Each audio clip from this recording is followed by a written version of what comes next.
I want it to be great. That's what it is. Testing 1, 2, 3. Start it over. Take two. All right. Hello, Benjies. I just had deja vu. Are we in the Matrix? Welcome to BingeWorthy, part of the Geekish Network. We binge a show to let you know if you should. I'm your host, Rakai, Newt from the Ville. Hello, Governor. And today with me, I have my wonderful co-stars. First, we're going to start off with Miss Catherine. Say hello to the people. Hello, everybody from Memphis. Yeah, barbecue time. Yeah. All right. And next, Mr. Randolph. Say hello to the people, Randy. Yo, Benji's, what it do? All right, and next we have the man with the intel. We call him Sintel. Say hello to the people. Hey, yo, what's cracking? I can't wait to talk about this bad boy. All right, and the OG Triple OG, one of the founders and owners of the Geekish Network itself, Mr. Charles Babb. Chuck, say hello to the people. You call me Michael B. Jordan. Hey, Auntie. This guy, I can't right now. It's too late for this. All right, today we're gonna let you know if you should watch Hulu's Predator: Killer of Killers. Now, if you're an audience member, please feel free to communicate with us. We will be watching the chats and things like that, and we'll try to answer what we can during the chat. But try to communicate with us, and even if you're catching this on replay, drop something in the chat. We'll still try to get back with you. Now, Predator: Killer of Killers is a storyline that follows fierce intergalactic predator warriors that are on Earth across different countries in historical eras, and they're battling a Viking raider, a samurai, and a ninja in feudal Japan, and even a World War II fighter pilot to the death. Now, Rodney, who is our technical producer, one of the best in the land, he posts our cast members' ratings for Hulu, Predator: Killer of Killers. And while Rodney posts the ratings, I want to let you know that we rate the show at the beginning, just to, this is our initial thought. But then we have a discussion, and we rate the show again at the end, just to see if anyone has changed their mind or were persuaded to think a little bit differently due to the discussion. So, Mr. Rodney, what did everyone come up with? Okay, we had 4 binge-worthies and a mini meal. So that is a 4, mid-4. So it still is going to rank up to, I think if you round it up, we're still between a full meal and a binge-worthy. So let's start with you, Mr. Randolph. Let's discuss this mini meal, sir. Okay. So I went back and forth. I was between a mini meal and a full meal. And again, I want to start with prefacing, I did like this show. I enjoyed it because there was never a dull moment in this show. Centel used to always like to say the action sequences tell a story within the story. And we got ample action sequences in this. The violence was another character in this series all along. The only way I kind of had was, and maybe because it was super serving this audience, we didn't get a lot of story or a lot of narrative. And maybe that was the point. I don't know. But I thought it was very high octane on the action, a little low on the narrative. So I was really in the middle between that. And I was like, I wonder what everybody else rated it. So I'm going to see if they can convince me to go up. But again, this is a highly recommended property because if you're looking for something that is fun, it remains on the gas, full throttle for the full duration of it. Okay. All right. Thank you, Mr. Randolph. I'm going to go next. I gave this a binge-worthy because in the grand scheme of things, I thought, would I recommend this to other people? And that answer is an emphatic hell yes. I have been a fan of the franchise since Arnold Schwarzenegger and Apollo Creed. I forget his real Carl name. Weathers. Carl Weathers. And so they, saying they did that, the super strong, handshake in Jungle or whatever. And I was like, okay, this is going to be a super toxic masculinity movie with a bunch of action and blood. I'm for it. I love it. And I loved 2, even with Danny Glover's old ass. He's just too old for this shit. But then it kind of fell off, and it had some other iterations, and I just wasn't feeling it. Then they did Prey. Prey by Dan Trachtenberg was off the chain. Loved it. Well, Dan Trachtenberg did this as well. And I think that man knows his Predator universe. And it was all gas, no brakes. I loved it. So whatever story, narrative, listen, I'm here for it. So that's why I gave it a 5 out. Catherine, So I actually didn't. I've never seen the original Predators or Predator. I've only seen Predators and Alien versus Predator, so I've not seen the best versions of Predator. Write that But down, Centel. Write that down. uh, Oh, you haven't, have you? I have not. Yeah, We shall fix that. but I really enjoyed this movie, or like I guess anthology movie, and like just kind of how all these characters are up against odds. And there's this, yes, there's not a lot of like huge backstory or anything, but you got us into the story within the action and with what they were combating against. And it's beautifully animated, and the story is told really well. There's, you don't have to throw a lot of words in a story for it to be a successful story. But I just thought like how they told each, oh, spider. Sorry. Uh, uh, Uh-oh. That's the That real is a- predator. That's the real killer of killers right there. it's a big spider. No, it's a daddy long leg. But I see a predator. But anyway, uh, it was great. Yeah. She lost her whole train of thought. He said, Sorry. huh? What? Go Uh, handle your spider. Damn that Go show. go brush him off.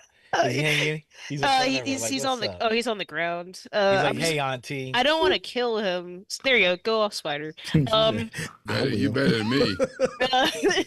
but beautifully animated, story's really well told. I like how they paired each predator with the same counterpart, so it was just like it was a good pairing of the odds. So yeah. All right. All right. You better than me. That spider would have had a permanent endorsement brand deal from Jordan. Mess with me. Listen. Chuck. Yes. I gave it a binge worthy because I actually enjoy it. I love everything Predator, except the Aliens versus Predator movies. Mm. I'm with you, Rakai. I just enjoy seeing Predators, and for them to go when they made Prey and how Prey worked, and then I see this movie, it makes sense, and I just like the animation of this. It brought me to a time and reminded me of the Animatrix.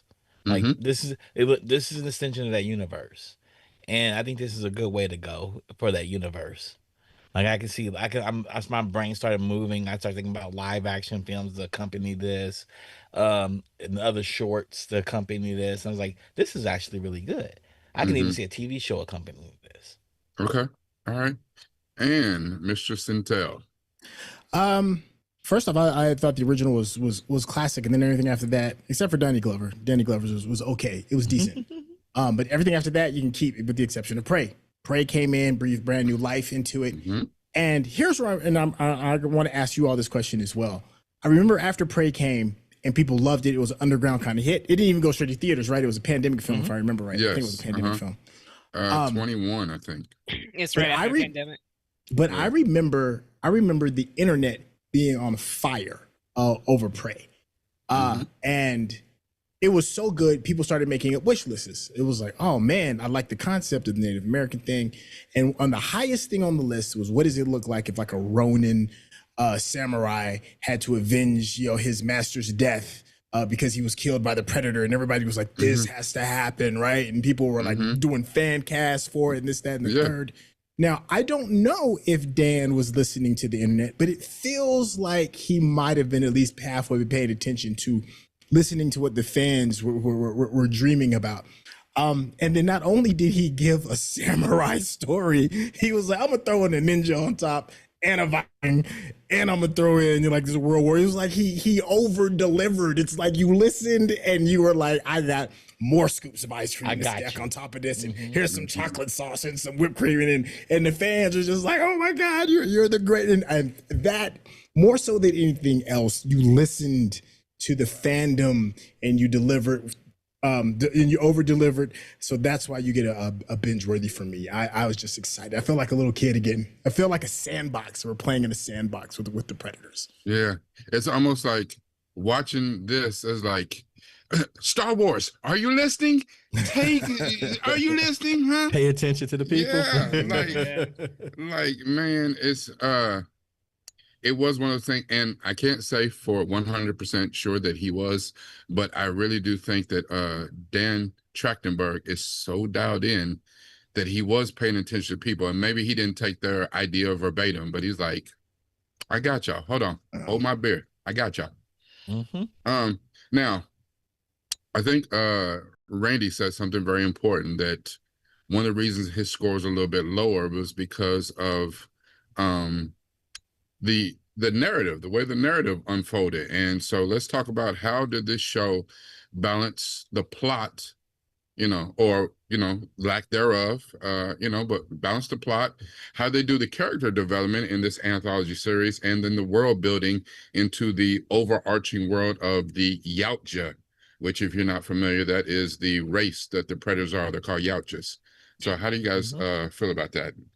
Anybody can jump in here. We can popcorn this thing. I actually, I might be super quick. I actually agree with Randy regarding like the story being a little thin. It is. If I'm being completely honest with myself, it's just so much glorious action that you don't really get a chance to really sit and think about the story. Because if you do sit and think about it, it's like that's kind of really just A to B, So I do agree with Randy with that. But the other stuff was just so good.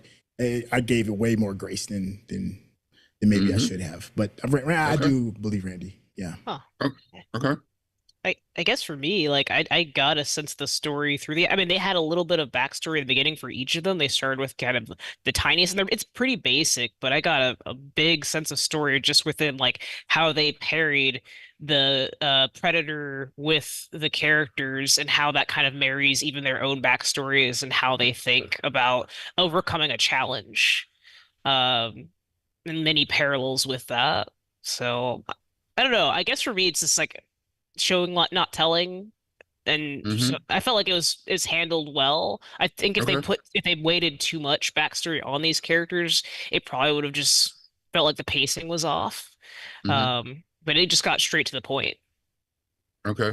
Let me jump in here real quick. While I do say that the story was thin, that was not a hiccup for me. That was not a problem. And one of the beautiful things about it, and I remember when I was suggesting people tell them they need to watch this, the first thing that they said is, there are 6, 7 previous Predator movies. And it was like, well, I've never seen any of the Predator movies, so I don't know anything about this. And the beauty of this was, you didn't need to. You could jump right into this, that you're not hit with a bunch of lore. You're not hit with a bunch of canon stuff. You're not hit with any of that. You just be like, holy shit, what is that? It's invisible. It's just out here killing people. Look at that beast, whatever it was. And then they gave you a tinge, just a little skosh of backstory to each of our main protagonists. And then they tied it all together at the end.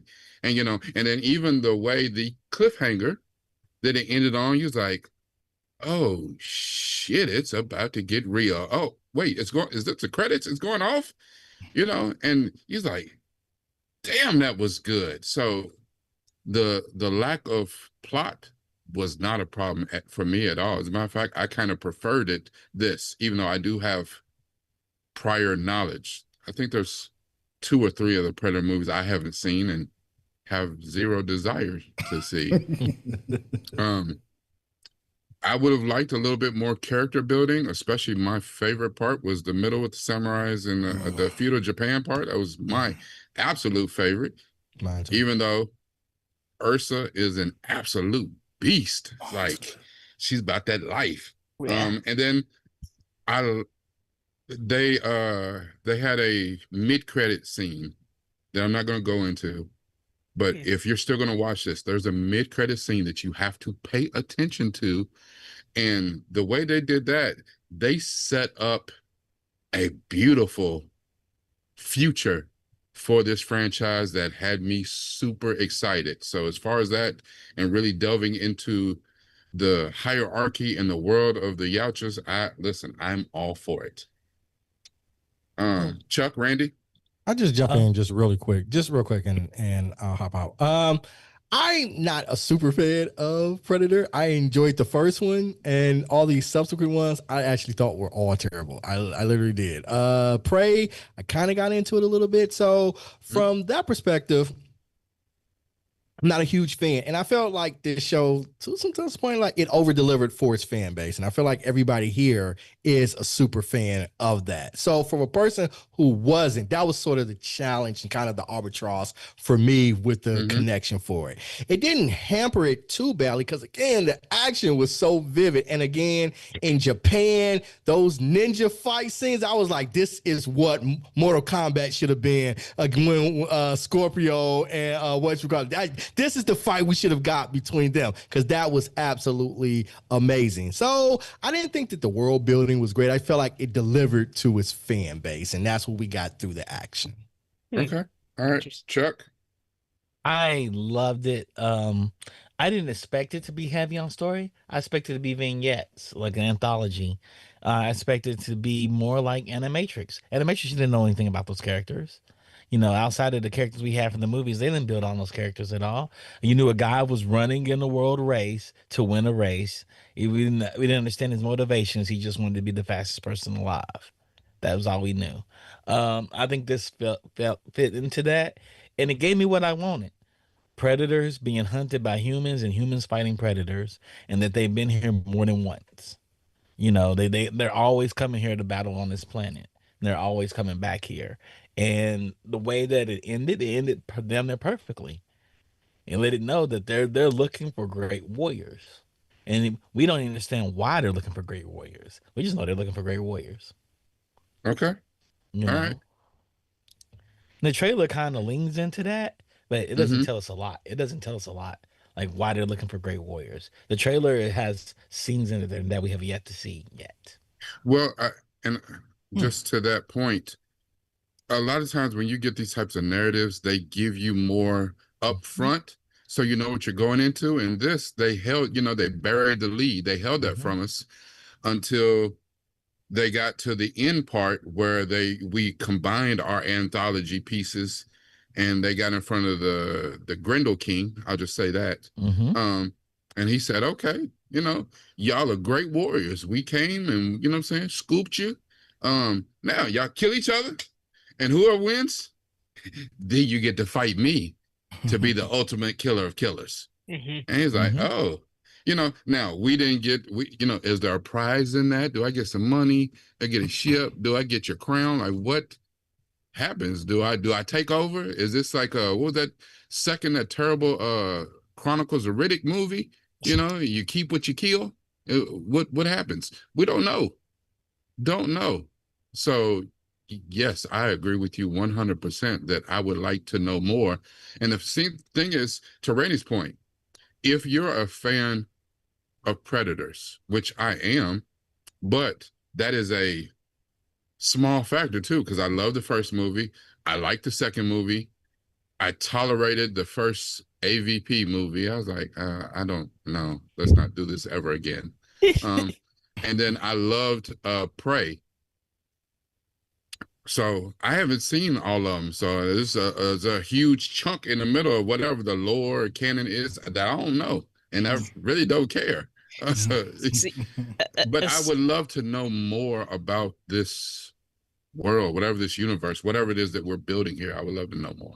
See, I've not grown up with Predator. I've only seen the Adrian Brody Predators and the AVP one. Oh, bless your heart. So like this this movie made me want to learn more about Predators. I'm like, is there a whole, like, I want to know more all about, like, how they operate as a race, what they do. It makes me want to watch all the other movies because it's very fascinating to me that like, that small snippet that you had of the world, there's a lot going on in each sequence. Even with the build and the character design of each Predator, I want to know, like, okay, how many divisions of like Predator hierarchy is there? What type of creatures do they battle? Like, why are they doing this? They're obviously a hunter warrior race, but I don't know. This movie got me excited about it and wanting to know more. That information is online, and you can find. There's plenty of people have done long YouTube videos that explain a lot where they got it from comics, because there was a comic series, and they got it from other sources and stuff like that too. I know they're in Archie. To explain the universe. But do they have any movies or shows that go more into the Predators like origins? No, I mean Oh. There's besides fan- what you've seen in the Yeah. movies that have been out, so you have to kind of piece together and I guess have watched each of the movies and they drop little nuggets and somebody in the next movie knows a little bit more than somebody in the last movie or whatever. So like I said, I'm missing a huge piece right there in the middle. I actually after this came out, I tried to watch Predators with an S, the one with Adrian Brody and where they had basically did this whole concept. They grabbed a whole bunch of killers, whatever kind of killers on Earth, but then they took them to their game preserve planet to hunt them. And I don't think I made it 30, 40 minutes of that movie. I was like, nope, absolutely not. I cannot. Hell no. I just, I nope. can I I tapped can out. I completely forgot about that movie. Like I watched it and I think I Oh, fell asleep, and so I that don't part. even remember.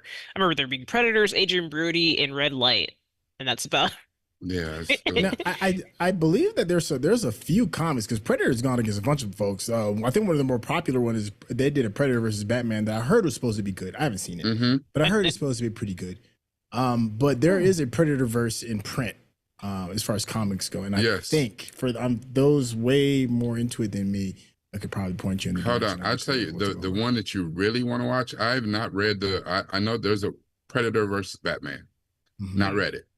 But the one that is really, really good is Predator versus Wolverine. Because of Wolverine's extended life, they, Wolverine would get the best of them and they show back up for that ass. They come in for him again. And so Wolverine has fought the Predator, the same one for a while, over several different decades, over different lifetimes. Like, That's and dope. That does sound dope. Hey, That I'm does trying to sound tell cool. you, that is one of the best because that one actually does give a lot of lore and it does give a lot of backstory into the predator world and why they even came to Earth. Oh, there's another one that's just as good as the Wolverine one. Again, Marvel Universe killing it. Predator versus the Black Panther. Oh, Oh yeah. So that sounds- did he is come to Wakanda? He had to get the God medal because there's a war on their planet between the two different races of Yautjas.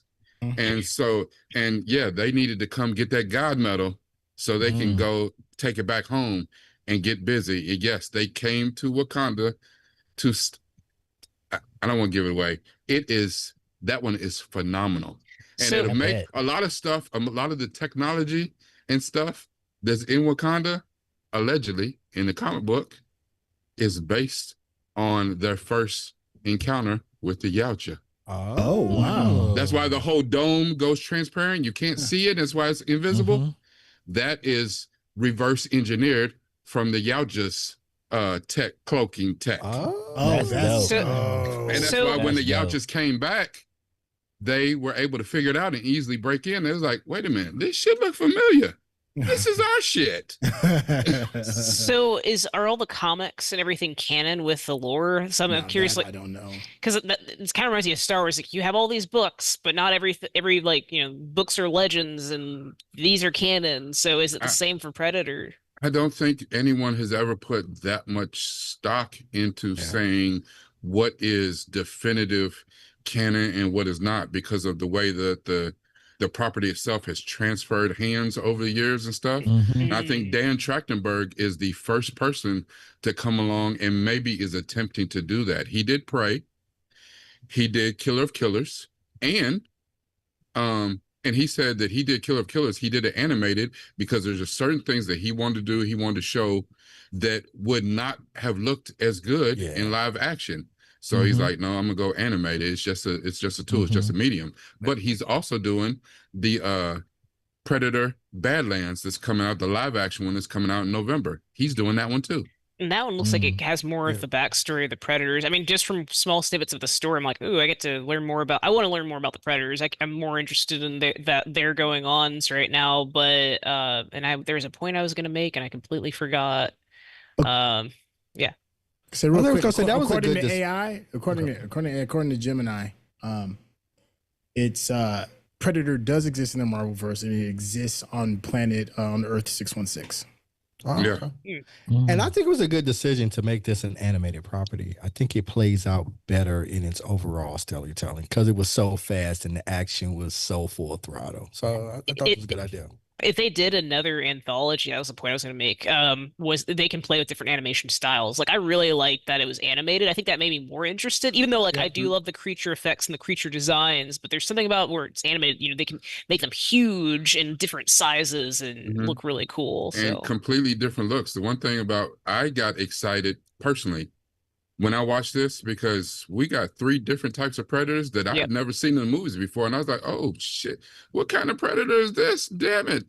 They got all types of different ones, which it makes sense that they do. And in the movies we've seen different looking ones, but they were slight variations from the Oh, the last ones. same one. Yeah. yeah. These were 3 completely different that I have not seen in the movies before.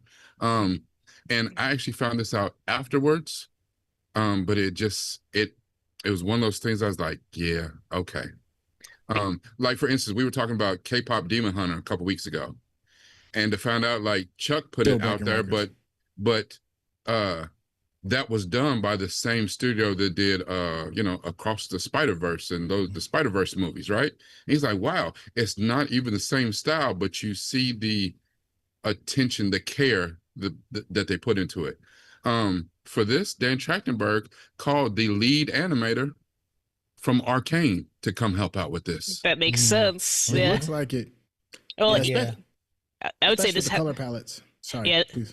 Oh, sorry. This has more of like a gouache, almost watercolor base versus I feel like Arcane has Mhm. more acrylic and oil painting vibe, but it works really well because when you're fighting warriors, it gets grungy and you get sweaty and you're usually rained on or something. So it has that kind of smudgy, almost like it's not super uniform brushstroke on these 3D models vibe. So it's just really beautiful. And I also agree. Yeah. I love all the creature designs and the how they accompany each warrior. Like the big predators going with the Vikings, the more thin predators going with the samurai, and then you have the pilot predator. Yeah. Hmm. Okay. Yeah, I like it. I think it looks really good, the art style. I even like the animation. The animation's really good. Oh yeah. Yeah, I think they did several things well. I don't know how many people came over from Arcane. I know that the lead animator from Arcane came over to lend a hand. To what extent, I do not know. But I think that more people from that studio came with him to work on this particular project. So I kind of wanted to just one quick comment. Go ahead. When you were talking Go about ahead. story earlier, this will be super quick. I think my favorite overall story was the one with the samurai and the ninja. That's my favorite overall of the thing. But my favorite character, hands down, undeniable, is Ursa. Ursa was killing it, and I liked her so much. I would actually watch a spinoff of just her, even before she even gets tied up with the predators, just to see how much of a badass she is from the time that she was a little girl up until then. That's how much I enjoyed that little piece, or just that individual character. That's all I wanted to say. Huh, I was looking up the studio that worked on this. Third Floor, they're a pre-visualization Yeah. studio. They did the animation. That makes sense though, considering the interesting. Continue. That's all. now, to your point, Centel, I exactly same. The middle story, Feudal Japan, was my favorite, but that's because that is a personal favorite of mine. Regardless, hell, I got samurais and ninjas. You know what I'm saying? On my person as a tattoo, so that's my personal favorite. But Ursa she's about that business. Like she's a cold piece of work. Like, my God, that's like, wow. I love Kenji. I think it was Kenji was the twin that won. No. Uh, Kenji and Kiyoshi. yeah, Yeah. I liked their designs. I liked him personally. Um, I didn't really have the connection with Torres like that. I mean, okay, cool. But Ursa she was about that life. My only problem with seeing a spin-off, something that featured Ursa, is this is out of the Predator verse. How do you do another story, especially a prequel to show when she's about that action, how she became the whatever her name was, the Shield Maiden of Death, or whatever the hell she was, that doesn't involve predators. I mean, yes, it would be good, but it seems like that's a whole different thing. That's like doing a sinner story, but we don't got no damn vampires. No vampires. That's a ain't good no point. ain't no werewolves or nothing. Like, I mean, I, I could almost argue that yeah, she exists, but there are other Viking areas that could have encountered predators, and that could also influence their mythology and how they see gods. So you can almost connect Norse mythology with predators. well, Uh, I'm glad that you said it, because I was going to say the only way that I could see that to work is if you included predators, and one of the reasons they came back and targeted that area or that era, that time in history, is because they had been killing other Viking warriors or whatever, and she wasn't ready yet. She was working her way to being her, but they killed a few other people and took them or whatever, and they didn't work out to be the killer of killers. So they came back and they're like, well, maybe she'd be, maybe she'd have won. I don't know, but I mean, hell, they could fight Ragnar Lothbrok and see who wins on top yeah. and coming back.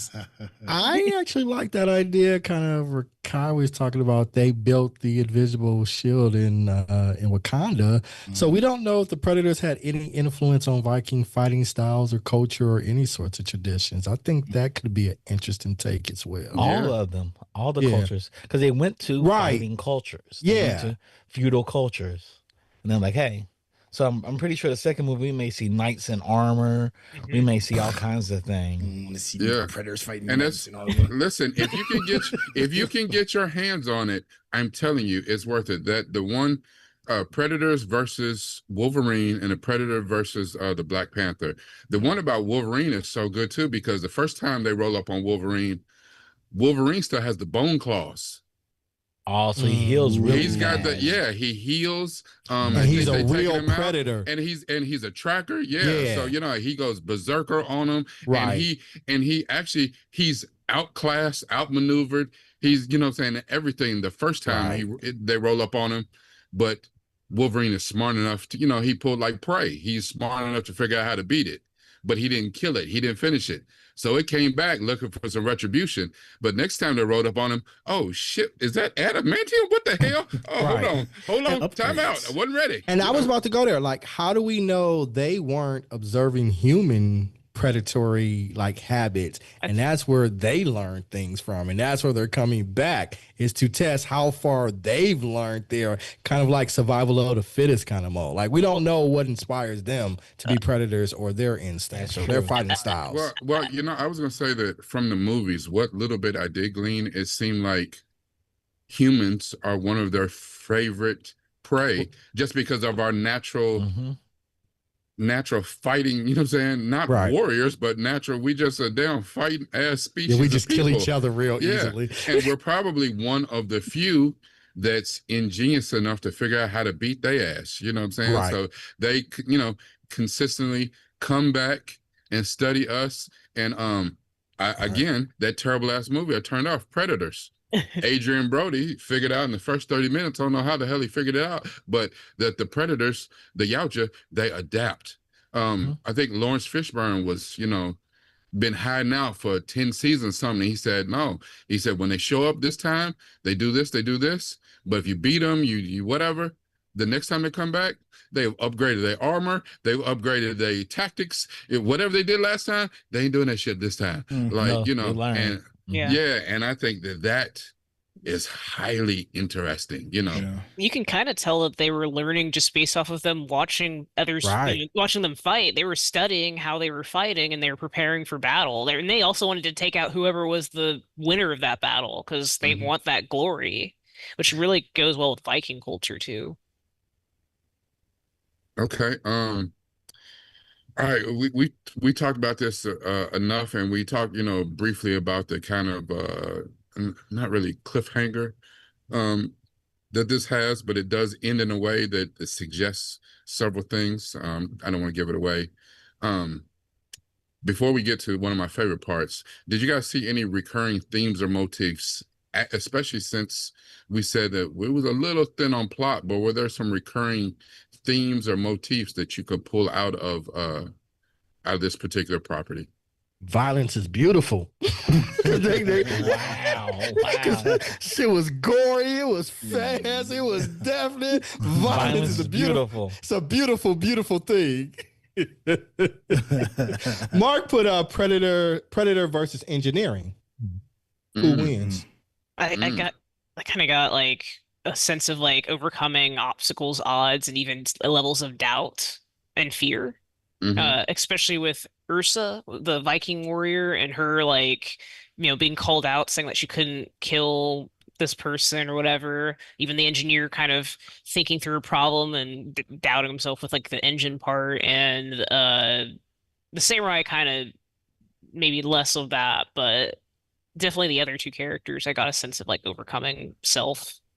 Yeah. Like me personally, just because we did this as a reaction on Centel channel, Mhm. and then on my channel I did a deep dive in it. So what I pulled out of it was, and I took the side of the humans, was resilience. You That know, too. just a Yeah. otherworldly type of resilience. You know, even from my least favorite character, Torres, but the samurai ninja twins, Ursa, to be dropped off on planet and like, hey, y'all fight each other to the death, and then whoever wins that come and get some from Hollywood Code. Like, oh shit. And even how they were able to triumph in their individual situations is because as much as I liked the last two, like Ursa's was pretty incredible, like it just all of them were really incredible how they were able to win their particular battles when they had much stronger, far more deadly foes, and they were able to triumph. So that's what I got out of it. I got that. Anybody can be a predator. Yeah. Ooh, That's the whole thing. Anybody can be. The predators don't come here knowing they're overpowered. They come here looking for competition, look for and the they look challenge. and they looking for the challenge, and they're looking for people that can potentially kill them. They look for that. They're Oh, searching for so that. so they the savage monster versions of Goku. That's what they are. They're looking for competition. They're looking for like when they face Ursa and they face Kenji, Kyoshi. It chose which one was the more powerful. It watched for a while and said, "Okay, I'm going to watch a little bit, Mm-hmm. Hmm. and this one's the most powerful. That's the one I'm going after, and we're going to battle." Yep. And not Yeah. only did they didn't want to kill them, they wanted to bring them back for better game. Which they did. Yeah, that's what I Yeah. thought. They could Yeah. have killed all of them, They but they killed all of didn't. them. They brought them Yeah. back. Brought them They were back for game. they were No, no, studying them. hold on though. They are 100% because if they triumph, if they can kill them, they keep, it's like, okay, this one's a tough one. Gave me a little run for my money, but they keep a trophy. They pull your neck and your spine and all that out. Yeah, But if you're able to kill the one that came for you, that's when they sent the fleet. They sent your Uber later to come get your ass. come and Like, get it's you. like, Yep. okay, you killed one of us. You must be worthy. Hold You're on, worthy. send them a lift. Send them a Yeah. lift. We gotta go get them. Go get them. Yep. Go get them. Anyway, that's a level of like on freeze for later trophydom in a way, minus Mhm. getting their spine. It's kind of Yeah. respect though. It's like they not Yeah. bullies. We They out here. respect you, They want all the smoke, and they want to see if you can if you can step up. Yeah, Yeah, still reminds you of that like element of glory Viking stuff where Vikings like Yeah. the battle, they like the the glory and the Yeah. winning. Yeah, the challenge. The one thing that I will say about this before we jump into standouts is the it's not a musket, but whatever, the old pistol from the 1700s that they gave Mhm. Torres. Yeah. Mhm. That ties together a whole lot of other stuff that was going on in the Predator verse.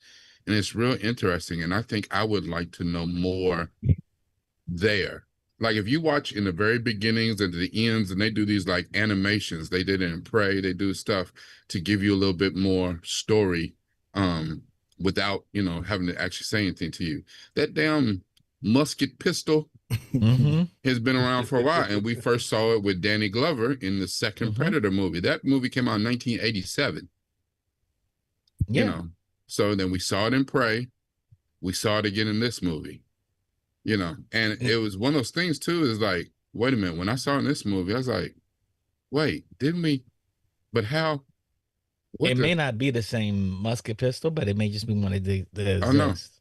it is. Yeah. It's The supposed to same. be the The same the, one. the name is written. The dude's name that owned it is written on That's the side. true. That is Yeah. true. Mhm. That is true. That's Yeah, why it's the it same is. pistol, It's and the that's why I was same like, pistol. That is wait a minute, true. hold on, because Yeah. then because That's love. That's a great creative just nodding people that love this. no, That but lets you know this- here's the other twist on that too.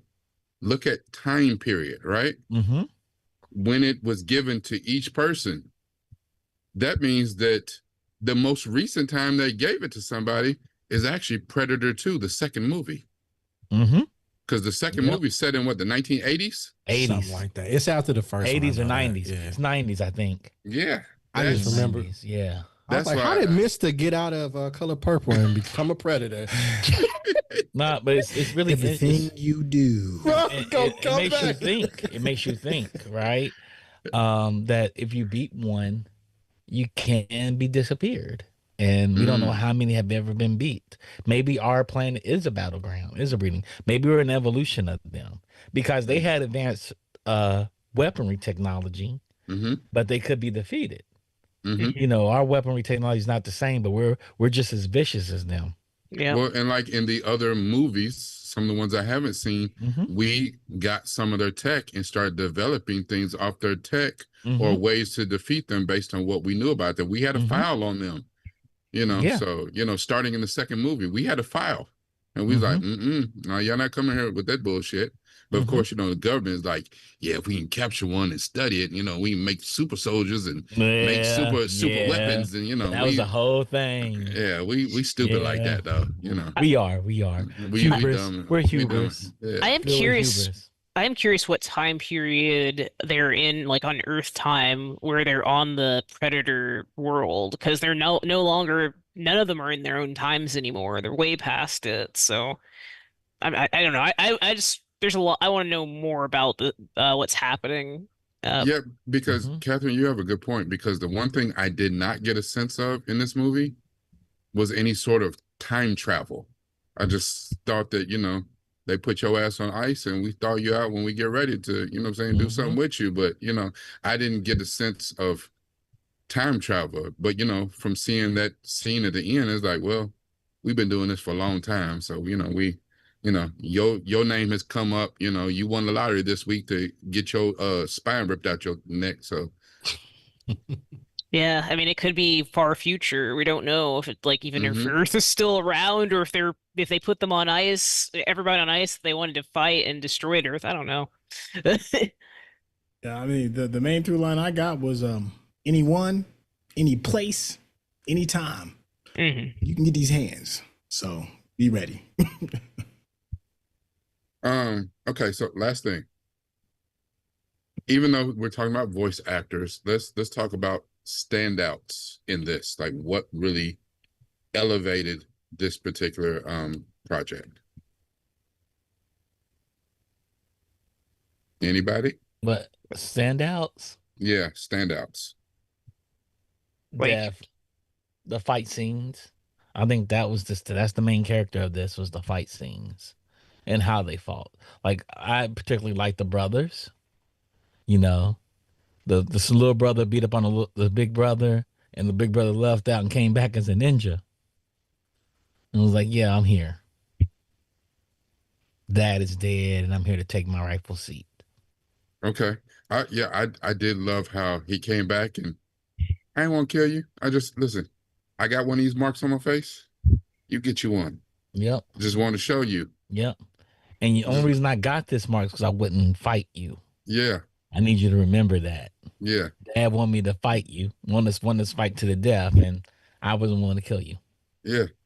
You could have got this work. I chose not to give you this Chose work not when to we give was it to 12. you. Yeah. Yeah. You want to be the stupid ass little brother and try Yeah. to fight me. Yeah, look, kiss ass. See, I guess my favorite was the Viking stuff. I mean, I'm also a sucker for Vikings, so it's kind of like how some people are sucker for like more of samurai stuff. I'm that way with Vikings, but I also just liked how that the battle sequences and just her origin of having to defeat her own kin to progress, and her son, because she was like a lot older, like Yeah. age gap. So I was trying to figure out, was it her son or was she a grandma? But No, Anders was her son. oh, okay. Mm-hmm. Oh, And she could have just aged real bad. They Vikings. Yeah, life, she- life wasn't right. life wasn't Yeah. easy, Life is you know. hard. Yeah. You It wasn't easy for know? them. She's probably 37. Right. She might be Yeah. 25, 26, you know. Yeah. yeah, That was her man. son. And is Yeah. out here on the field killing people, and he's Right. 14, you know. Right. Or she could have even just fought for a long time. It's like, I'm gonna Yeah. settle down or do whatever I can do. But yeah, I think the Viking thing and the animation and just I really like the Predator designs. Like I love the differentiation between the Predator designs and who they're up against. I think that's just Mhm. so fascinating. So Well, Catherine, I have to agree with you. As much as I personally love the feudal Japan period, the standout to me was Ursa in the Viking period. And even the little bit of story that they gave her back, her why she was on the quest that she was on at a particular time when she happens to run into the predator, the quest that she was on, her why. I was like, now listen, that right there is how you hold a grudge. I have never seen a character that needed that much damn therapy ever. I Mhm. mean, I get it, she's a Viking, but that is a long time grudge. And I mean, I get it. Mhm. You should be mad. But damn, girl, just wow. And she was an absolute monster herself on that battlefield. Yes. I loved everything. I Yeah, she mean, was. the thing about it was that's how you set the tone. It's almost like when you're doing a series and you say, okay, this is the pilot. This is how you pull people in and see if they go stick around. That right there, that's how you do it. yeah, Like that's how you do it. So and in a weird way, the Predator, because he's so huge and monstrous, could see it as a metaphor of her rage. Like the bigger he was, the more ooh, rage she had. oh, look at you pulling out new themes and motifs. I see you. I see what you're doing there. Okay. I think with the stand-up performance, I had two. The first Mhm. one kind of ties in what you're saying. There's a moment in the samurai one where I forgot which brother it was, but he's fighting while putting on his armor. Kiyoshi. I thought that was amazing. I was like, wow, that's dope. You kicking ass and armoring up at the same time, like piece by piece, one piece at a time. Hat tip. The other thing that I thought was really dope, even though I thought it was the weakest story, was the plane battle one. What was it? Torres, Torres. Mhm. I thought it was the weakest story, but some of the execution was a great hat tip to Spielberg. Everything from a fish out of water kind of thing. The kid that's destined to kind of really do it. He really gets to the plane. He really flies it. It was really kooky with him fixing the wing. I thought that was kind of like way over the top, but it still felt very Spielbergish. He even had a trench very run. Mission Impossible. Yeah. He even had a trench run in the towards the very end. So whoever it is that wrote that part of it, you could tell was a Spielberg fan. Okay. Chuck and Randy. Yeah, I pretty much said what I was gonna say. It's the feud of Japan for me. The feud of Okay. Japan for me just sticks out. Yeah. Yeah. I think all of it. I definitely like the pilot scene because it changed the fight of style of the Predators. It did. They're like, It- hey, we're gonna dogfight. We have weapons. We have different forms of. I'm waiting for the swimming submarine version where they fight the mermaids and whatnot. That's probably gonna hope they make another movie. That may be the next movie. Who knows? Who knows what they're gonna do? But I really enjoyed it. I did like the dogfight. It like I agree with Centel that it was a hat tip to that. It felt like a kegel run. It was nice. I didn't realize this until you just now said it, but it did change, it reset everything. But also it gave us another one of those firsts. As all these years that we've been dealing with predators, I mean, we damn near 40 years, we're 40 years in on the Predator universe. But that was the first time that I know, unless it happened in one of the movies, the middle movies I missed, that using the ship, like having dog fights with the ship and all that stuff, that was actually pretty kick-ass. Yeah, and it's cool how you can see how they use the technology. Plus, they had the same kind of like that whip thing that they had with the physical predators, but they Yeah, emulated that was in the ship. crazy. So That was so crazy. they got their signature weapon. Yeah. All right. Well, we've had a good conversation about this. Now we started off. We had 4 binge worthies and a mini meal, and that came to a 4.6. So it still would have rounded up to a binge worthy. So let's go ahead and re-rate this. I'm gonna stay on binge worthy. I'm even more entrenched in. I wish I could rate it higher, but so Catherine, what is your new rating? I'm keeping it at a binge worthy. I just really want to study everything about them. I also just want to get the toys of the different predators because I love the different sizes and their designs, Mm-hmm. but I want to know more. Okay. Randy, what is your rating, sir? I am going to go up. The conversation we had was really good, and again, I enjoyed this, and I really would recommend anybody watching it. Back to my earlier point, all the questions that have been asked here today, it made me still want to know more about it. And I thought maybe we could have got a few of those answers in this movie. So that might would have helped it just a little bit. But this is definitely must watch. So I'm gonna go up to 4 mil. Okay, great. All right. Chuck, what is your rating, sir? I'm going to keep it as binge worthy. Where Randy wanted more narrative, I like the mystery of them. I do like the mystery. I like not knowing. It reminds me of Mad Max. We don't know how the world got in that state, but it's just there. And it was just see episodes, vignettes of these people's lives in the world. And I'm okay with that. I don't feel like I have to know all the things about them. I just have to live this moment with them. I I like that. I never thought about that. You're right. Never wondered about Mad Max. It is what it It is. is what it is. Yeah. I think when you answer too many questions, you paint yourself into a corner, which is one of the reasons why we're mad as hell about Star Wars, because they start doing stuff. You're like, wait a minute, that ain't right.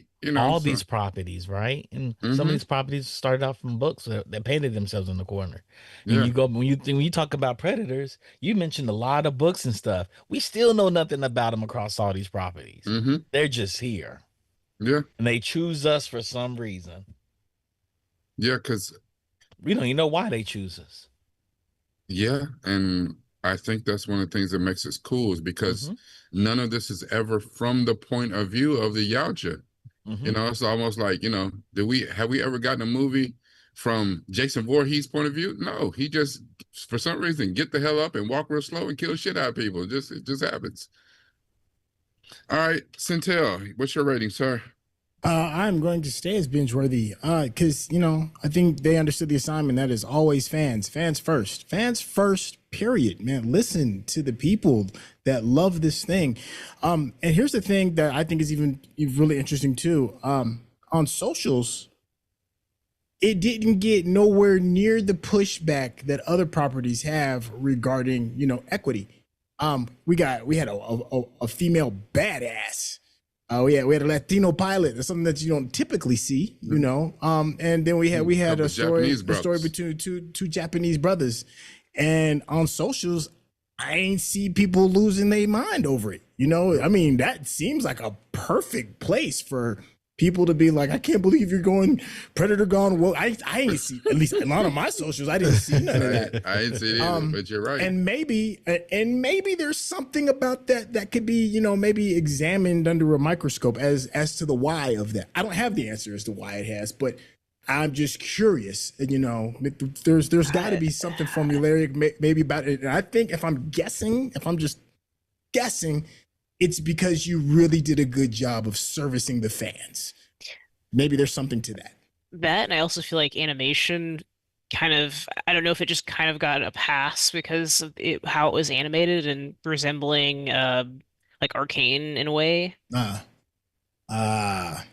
So if it was live action, it probably might not have been received as well. Well, I think in the minds of most people, animation is an extra layer or whatever. For whatever reason, they put that layer of animation, I guess, makes you helps to escape the reality thing, and it makes it more palatable for people when it's animation than in live action. Yeah. I do think you are 100% that I did not see it on any of my socials either, and people loved it. I just thought because they're so efficient, so good at killers, they're such badasses. It's like, I don't give a damn who they are, woke or not. You know what I'm saying? Ursa's invited to the picnic. You know what I'm saying? She can't get mad at me. Shit. Uh, but I think if it was a live action movie, it may have had a different outcome. Like if you did the exact same movie, shot for shot, put in live action, would we still talk about it in the way that we're talking about it? I think that I would, but to your point, I don't know how socials would have reacted to that. So Yeah, I don't think they would have reacted well to it. I think they probably would have, because animation does like disbelieve. There's elasticity to animation. It warps time, and live action doesn't warp time. People move like real humans, except when you're watching The Matrix or something, and they have CGI humans in there.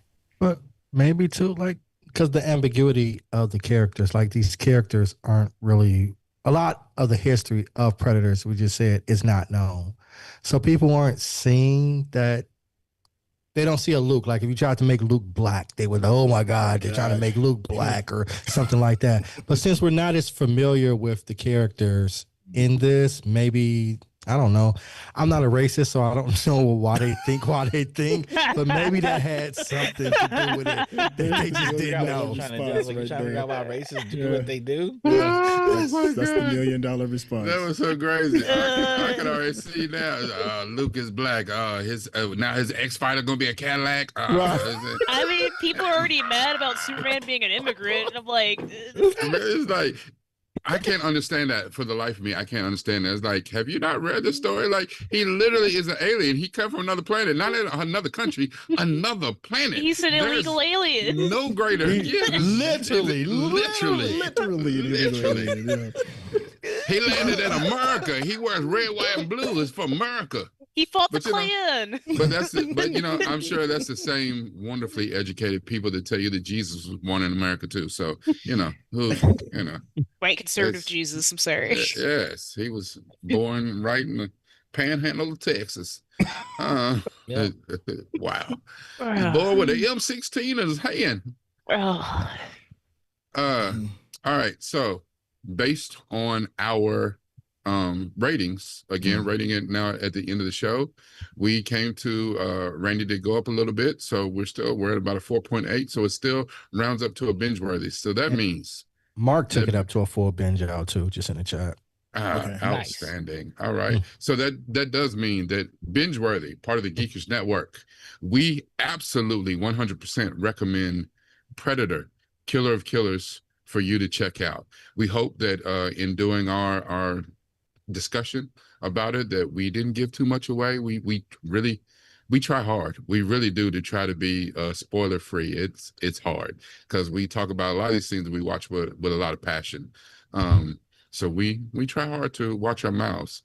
But we really do think that you should check it out. And after you do, if you've not already seen it, after you do, come back and drop into the socials or drop into the comments and let us know what you think. Or, what did we say that you agree with? What did we say that you disagree with? Maybe you have some connection to the lore.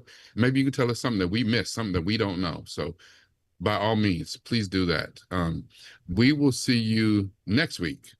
And next week, make sure that you tune in, because we're going to be covering Apple Plus's Murder Bots. And I want to say a wonderful goodbye. Make sure that you check out Digital Click. They handle all of our technical needs and our marketing and digital needs.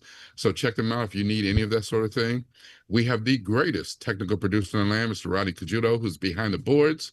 Every now and then you'll hear his voice. Sometimes you'll be privileged enough to see his face. And my wonderful, wonderful cast. We are without Allison De La Cruz. She's been on an extended vacation from us for a while. She's busy woman. And we're missing Miss Courtney Scott Wright this week. But I did have the pleasure of doing this wonderful show with Miss Catherine, with Mr. Randolph, with Chuck, with Centel, and myself, Rakai Steed, Newfoundlandville.